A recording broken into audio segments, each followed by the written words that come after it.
eo amin'ny trangam-piarahamonina kosa indray indrindra ny tsy fandriam-pahalemana dia tamajotrana jiola mpampiororo any Antany Fotsy Ambatolampy no ravan'ny zandary taoria ny hetsika manokana izay nataon'izy ireo.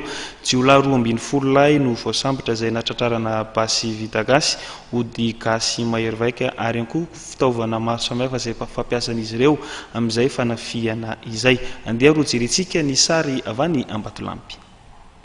Nahitam-boka ny hetsika nataon'ny vondrotom-paritry ny zandarmarim-pirenena Ambatolampy.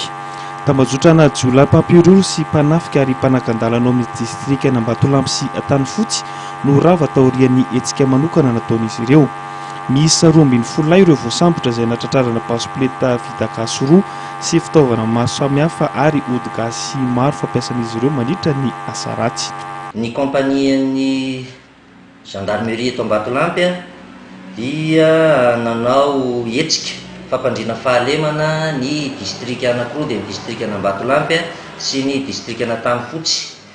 Nahazoam-bokatra izany hetsika fampandriana fahalemana ny faritra izany ka miisa 12 mirahalahy mianaka eo zareo reo no tratra amin'izao fotoana zao miaraka amin'ireo fitaovana maromaro izay efa hitantsika tamin'ny sary izay ahitana ny lehibe mpitarika an'ilay andian-jiola madinika aty toerana, dia eo ihany koa ny pomasy mpanao fanafody gasy izay mpikarakara-njareo reo mandritra ny fotoana izay anatanterahany ny fanafiana efa hitantsika tamin'ny sary teo ihany koa moa zany izy io. Miisa 12 izy ireo izay mizara ao anatin'ilay andian-jiola anankiroa reo.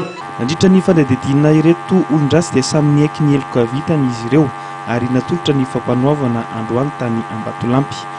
Tafaporisaka eto andrenivohitra ny lehibe n'ity tambajotra ity miaraka amin'ireo namany hafa. Raha ny fantatra dia mitana basy mahery vaika kalaky izy ireo ary efa eo am-pikarohana azy ireo ny zandary.